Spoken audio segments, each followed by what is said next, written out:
شیخ عبد الخیر ایک بزرگ گزرے ہیں۔ اس نے اللہ تعالیٰ سے عہد کیا کہ یا اللہ، میں نے اپنی زندگی دین کے لیے وقف کر دی۔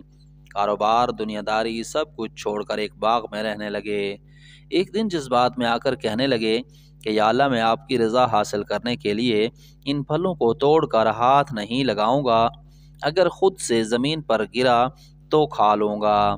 اللہ تعالیٰ کبھی کبھی اپنے بندوں کا امتحان بھی لیتا ہے۔ اللہ کی شان دیکھو کہ درخت سے ایک بھی پھل نہیں گرتا تھا۔ ایک ہفتہ گزر گیا، بھوک سے شیخ کی حالت اتنی خراب ہوئی کہ زمین پر گر گیا۔ اٹھنے کی سکت نہ رہی۔ اللہ تعالیٰ کا امتحان تھا۔ ہو ہوا اتنی تیز چلی کہ ایک درخت ٹوٹ کر گرا، مگر ایک بھی پھل زمین پر نہیں گرا۔ اس درخت سے ایک پھل لٹک کر شیخ کے ہونٹوں سے لگنے لگا۔ اس نے عہد کیا تھا کہ جب تک پھل زمین پر نہ گرے میں نہیں کھاؤں گا۔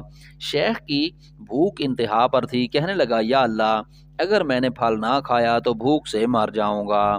اس نے ہاتھ بڑھایا اور پھل توڑ کر کھا لیا۔ اللہ سے وعدہ خلافی کی۔ اللہ کے نیک بندے تھے۔ اللہ نے دنیا میں ہی سزا دی۔ کچھ چور آئے اور شیخ کے خیمے کے ساتھ بیٹھ گئے۔ اتنے میں لوگ آئے اور چوروں کو پکڑ لیا۔ ساتھ میں شیخ کو بھی پکڑ لیا کہ یہ بھی ان کا ساتھی ہے۔ بادشاہ کے پاس لے گئے۔ بادشاہ نے سزا سنا دی کہ سب کا ایک ایک ہاتھ اور ایک ایک پاؤں کاٹ دو۔ جب شیخ کی باری آئی تو اس کا ہاتھ کاٹ دیا۔ جب پاؤں کاٹنے لگے تو کسی نے آواز دی اور بادشاہ سے کہا کہ آپ کو دھوکا ہوا ہے، یہ کوئی عام آدمی نہیں، ایک اللہ والے ہیں۔ بادشاہ نے جب تحقیق کی تو شیخ بے گناہ نکلے۔ بادشاہ نے معافی مانگ لی۔ شیخ ابو الخیر کہنے لگے اس میں آپ کا قصور نہیں، میں نے اپنے رب سے وعدہ خلافی کی تھی۔ اللہ نے مجھے دنیا میں سزا دے دی اور میں اپنے اللہ سے راضی ہوں۔ میں اپنے رب کا شکر ادا کرتا ہوں کہ اس نے مجھے دنیا میں ہی سزا دے دی ہے۔ میں آخرت کی سزا برداشت نہیں کر سکتا۔